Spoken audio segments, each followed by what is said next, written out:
नमस्कार, मैं हूं दीपाली राणा। आप देख रहे हैं योर मनी, पर्सनल फाइनेंस से जुड़ा हमारा खास शो जो हर रोज हम इस समय लेकर आते हैं ताकि आपको सिखा सके निवेश के गुर। तो अगर आप जानना चाहते हैं निवेश की शुरुआत कैसे कब करें, कितने अमाउंट के साथ आइडियली इन्वेस्टमेंट शुरुआत करनी चाहिए, फिर कोई भी सवाल अगर आपके जहन में आ रहा है तो आप योर मनी में आ सकते हैं। फिर चाहे वो शुरुआत करने से लेकर हो या फिर शुरुआत को और बेहतर बनाने के लिए हो। तरीका नोट कर लीजिए, 7045220000 ये हमारा व्हाट्सएप नंबर है। yourmoney@nw18.com हमारा ईमेल आईडी है। फेसबुक ट्विटर पर CNBC आवाज़ के हैंडल पर जाकर #आस्क योरमनी लिखिए और अपने सवाल हमें भेज दीजिए। तो यह है तरीका इस शो में शामिल होने का। आज आपके सभी क्वेरीज को आंसर करने के लिए हमारे साथ जो मेहमान मौजूद हैं वो मिस्टर पंकज मटपाल हैं जो कि MD हैं ऑप्टिमम मनी मैनेजर्स के। पंकज जी नमस्कार, स्वागत है आपका। और पहले तो इनफैक्ट कुछ बेसिक बातें ही कर लेते हैं, उसके बाद क्वेरीज शामिल करेंगे।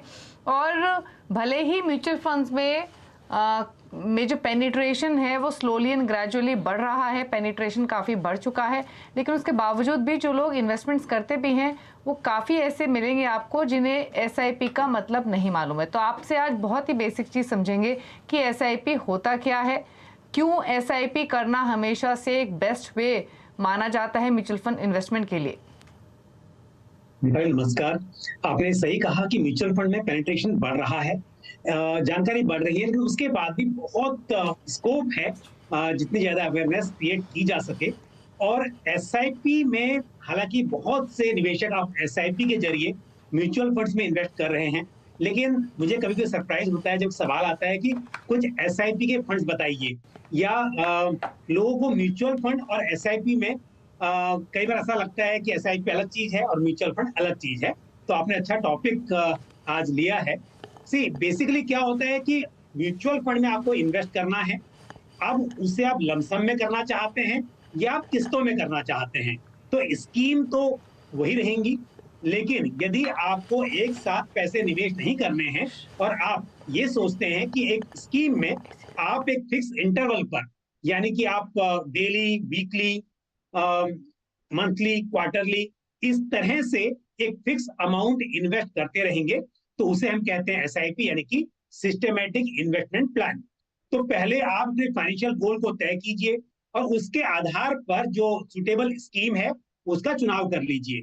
और फिर आपने अगर डिसाइड कर लिया कि आपको इक्विटी फंड में करना है और इक्विटी में भी आपको लार्ज कैप में करना है, मिड कैप में करना है, स्मॉल कैप में करना है, उस हिसाब से आप एक स्कीम का चुनाव कर लीजिए और डिसाइड कीजिए कि कितना अमाउंट आपको हर महीने या हर वीक में, जैसा भी आप डिसाइड करते हैं, वो करना है। तो क्या होगा, आपके बैंक अकाउंट से उस डेट को जो आपने चुनी है उतना अमाउंट डेबिट होगा और उसके बदले में उस तारीख को जो NAV होगी, क्योंकि म्यूचुअल फंड्स यूनिट्स के रूप में आपको मिलते हैं, तो उस दिन की जो नेट एसेट वैल्यू होगी यूनिट की, उसके आधार पर आपको नंबर ऑफ यूनिट्स अलॉट कर दी जाएंगी।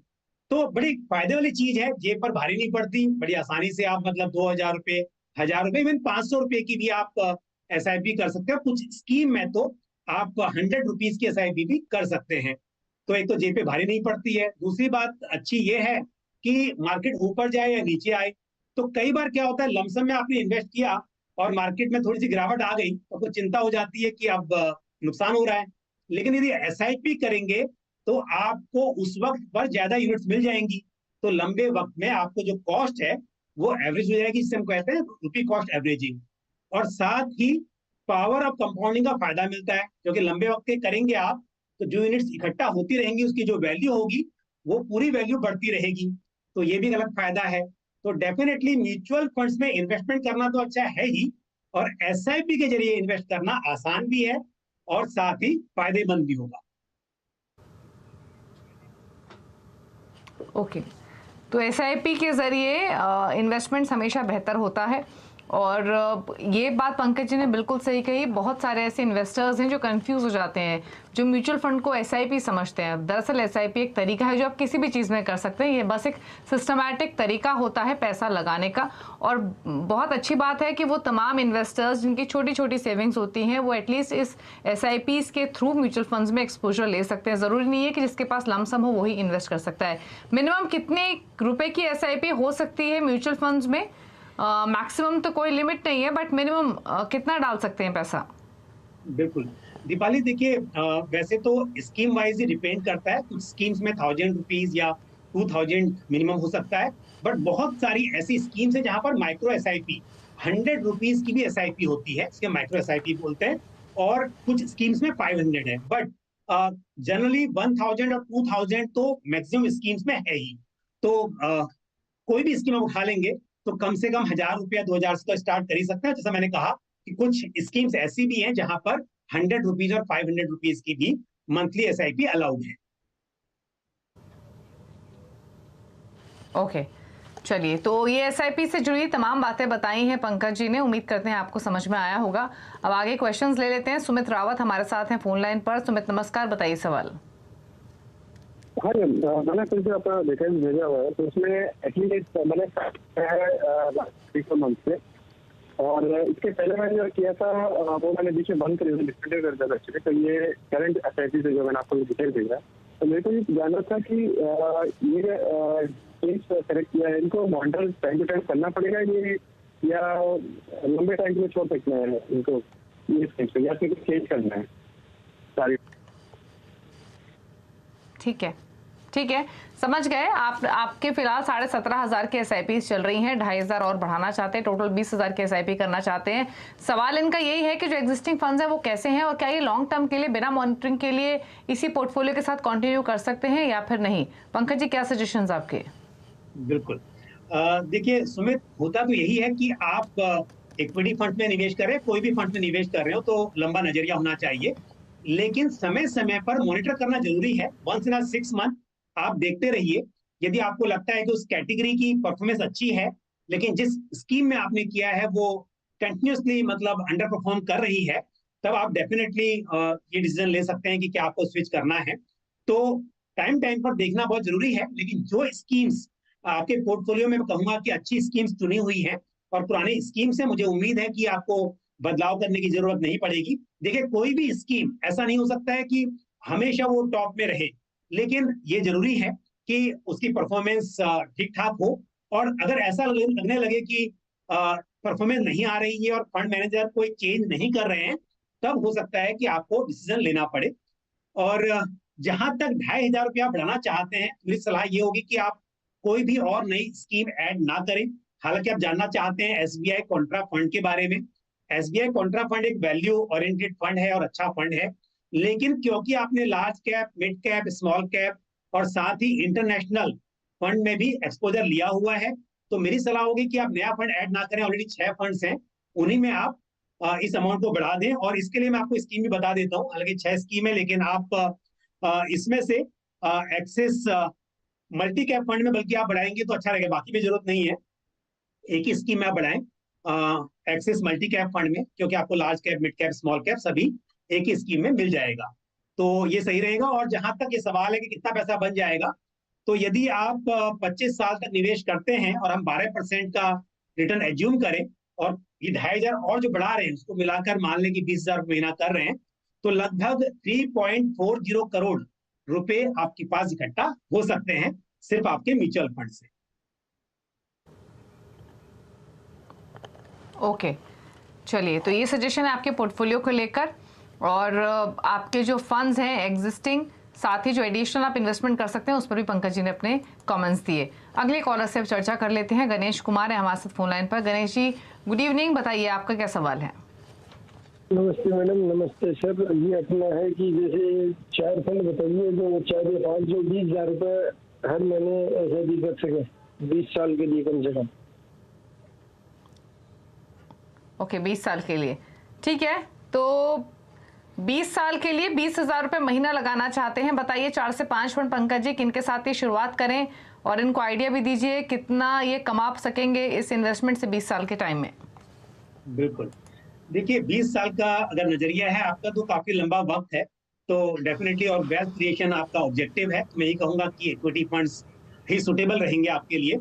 और ऐसे में ICICI Prudential large and mid cap fund ये आप शामिल करें, Aditya Birla Sun Life multi cap fund, Nippon India flexi cap fund, और साथ ही Motilal Oswal mid cap 30 fund.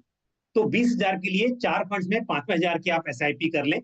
और जहां तक 20 साल में कितना पैसा बनेगा, हम जानते हैं कि म्यूचुअल फंड्स में रिटर्न्स गारंटीड नहीं होते हैं, लेकिन हिस्टोरिकली हमने देखा है कि 12% का कंपाउंडेड एनुअल ग्रोथ एक लिया जा सकता है, कंसिडर किया जा सकता है, और उसके आधार पर आपके पास करीब करीब 1.84 करोड़ 84 लाख रुपए इकट्ठा हो सकते हैं।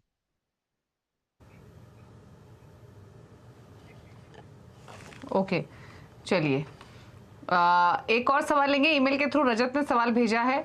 इनकी उम्र 28 साल है, इनके पास 20 लाख का कैश है, 70,000 मंथली इनकम है इनकी, 10 करोड़ का टारगेट है इनका। तो जानना चाहते हैं किस म्यूचुअल फंड में कितने समय के लिए अपनी सैलरी के हिसाब से इनको इन्वेस्ट करना चाहिए ताकि ये गोल को हासिल कर सकें। तो बताइए क्या सजेशन है। हालांकि अगर ये एक टाइम होराइजन बता पाते तो ज़्यादा बेहतर होता, क्योंकि इन्होंने लिखा है कि 10 करोड़ का टारगेट किस उम्र तक संभव है। तो ये इन्हें ही डिसाइड करना है कि कितनी इन्वेस्टमेंट ये हर महीने कर सकते हैं, बट इनकी सैलरी को कंसिडर करते हुए क्या सजेशन आपका रहेगा? बिल्कुल दीपाली, एक बात और भी है, इनके पास में 20 लाख रुपए अकाउंट में, ऐसा भी इन्होंने कहा है। तो यदि हम ये मान के चले कि उस 20 लाख को भी इन्वेस्ट कर दें और हम 12% का compounded annual growth rate again assume करें, तो 20 लाख इनके 25 साल में करीब 34.5 लाख बन जाते हैं। तो अगर हम उसको भी मान लें कि उन्होंने बहुत कुछ क्लियर बताया नहीं है, बट ये माने कि उस पैसे को भी इन्वेस्ट करेंगे और जो सैलरी है 70,000 उसमें से भी कुछ पैसे इन्वेस्ट करेंगे, तो मेरी राय ये है कि अगर उनके साथ साथ हर महीना ये करीब 17,000 रुपीज इन्वेस्ट करें। अगर उस पैसे को नहीं करेंगे तो इन्हें 25,000 रुपया महीना इन्वेस्ट करना चाहिए और हर साल अपने इन्वेस्टमेंट अमाउंट को 10% से बढ़ाना चाहिए। लेकिन यदि उस 20 लाख को भी इन्वेस्ट कर देते हैं तो ये हर महीना 17,000 रुपीज इन्वेस्ट करें, SIP करें म्यूचुअल फंड्स में, और साथ ही उस SIP के अमाउंट को 10% से हर साल बढ़ाते जाएं। तो अगर 12% का रिटर्न मिलेगा तो 25 साल में इनका ये जो टारगेट है 10 करोड़ का वो पूरा हो सकता है।